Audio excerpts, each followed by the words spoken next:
Pozdravljeni!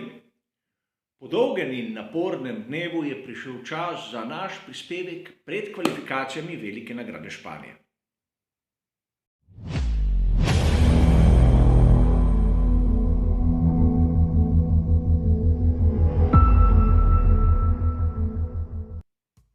Proga v Barceloni bo končno pravi pokazatelj razmerja moči, predvsem med tovarniško ekipo Mercedesa in seveda Red Bullom.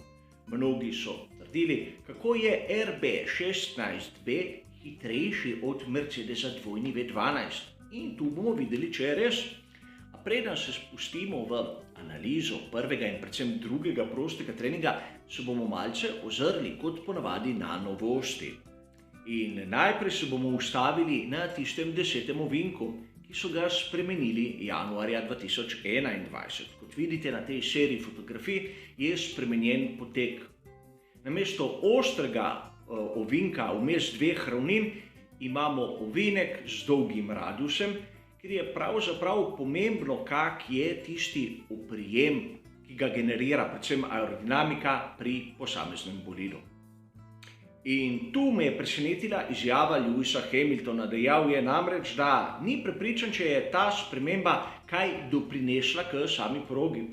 Namreč W12 na taki tipologiji ovinkov bi moral pokazati svojo prednost.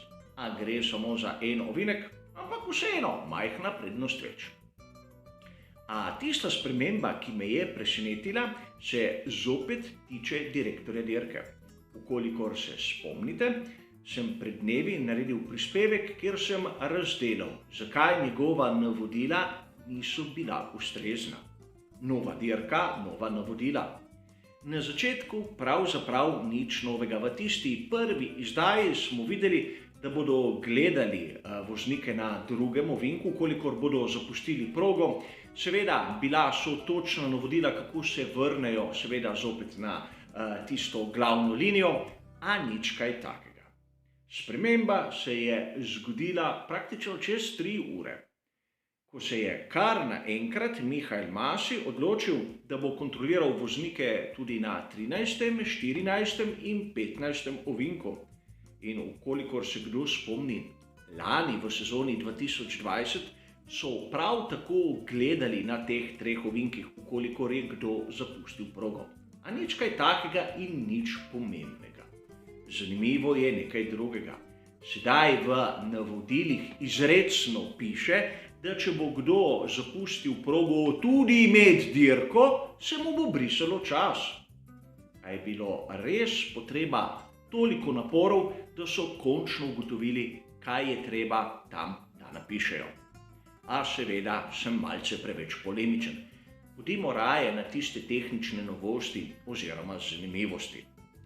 Tu v Barceloni lahko vidimo predvsem tiste zadnje aerodinamične stabilizatorje z izjemno visokimi koti. In tu bi rad pokazal, kaj so pripravili pri McLarenu. Vidimo lahko, da kot profilov ni tako ekstremen v primerjavi s tistim, kar so pripravili pri Ferrariju, ukolikor pogledate to drugo montažo, kjer sem dal za primerjavo zadnji profil pri Red Bullu. Seveda treba je opaziti, da tako imenovanega T-winga na Red Bullu sploh ni. In če pogledamo pri Ferrariju, tisti zgornji profil je skoraj navpičen.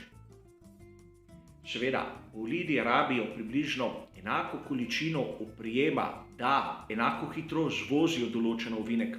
A zgleda, da naprimer pri Red Bullu ga generirajo naprimer s karoserijo z ravnim dnom, zato si lahko privoščijo nižji kot na stabilizatorjih. In nižji kot pomeni manjši upor. Pri McLarenu so pokazali tudi zanimivo in novo obliko na prednjih pomožnih profilih, kot vidite na drugi fotografiji. In to so na prostih treningih tudi preizkušili s tisto zeleno barvo, da so se prepričali, ali zadeve res delujejo tako, kot so predvideli v vetrovniku. In seveda, kar se tiče novosti, bo to dovolj. Poglejmo, kaj smo videli na prostih treningih.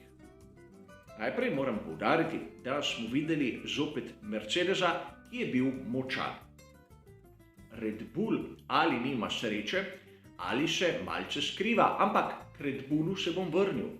Najprej bi rad poudaril, da pri skuderiji Ferrari v zadnjih nekaj dirkah vidimo izjemno dobro formo, ampak zavedati se moramo, da danes je petek. Nisem prepričan, ampak zdi se mi, da na prvem prostem treningu so pri Ferrariju rabili pnevmatike hard in medium za razliko od vseh ostalih. Na drugem prostem treningu pnevmatike medium pa soft. Mislim, da pri Ferrariju so se odločili za neko alternativno strategijo, ampak nisem še prepričan v to. Vsekakor dobri znaki. McLaren kot ponavadi na prostih treningih se otepa z manjšimi težavami, ampak vseeno Lando Norris je hiter. In tudi pri Aston Martinu smo začeli zopet videti pozitivne signale. Skuderija Alfa Tauri je tam, kjer smo jih pustili in ne vidim kakih drugih presenečenj, predvsem v pozitivni smeri. V negativni smeri se moramo pa zavedati, da pri Red Bullu imamo dve možni razlagi, kot sem že omenil malce prej. Prvič tisto, da Max Verstappen ni imel sreče pri simulaciji kvalifikacij na drugem prostem treningu. A po drugi strani, da je imel Perez približno tak čas z mehkejšo pnevmatiko kot Verstappen, mi ni logično. Namreč Perez je dosegel primerljiv čas pnevmatiko soft, medtem ko je imel Max Verstappen približno z istim časom, če ne malce hitrejšim, pnevmatiko medium. Je imel Perez polno posodo za gorivo ali je zadaj kaj drugega? V vsakem primeru smo videli, da Mercedes ima, vsaj kar se tiče prostih treningov, kar lepo prednost pred Red Bullom. In seveda na progi, kjer so karakteristike pisane na kožo dvojni V12. A nekako smo razumeli, da ukolikor hočejo pri Red Bullu ogroziti primat Mercedesa, jih morajo izvati na njihovem področju. A kvalifikacije so pred nami in lahko se zgodi še marsikaj. Kot sem povedal, pri Red Bullu se lahko celo malce skrivajo. Seveda, več bom povedal v tistem jutrišnjem prispevku, tistem zadnjem briefingu, kaj si sam mislim o samih možnih strategijah, a nekako tako predvidevam, da bomo imeli kar lepo paleto opcij. Pneumatika, ki mi zaenkrat ni prepričala, je ona hard. A o tem, kot sem vam povedal, več jutri.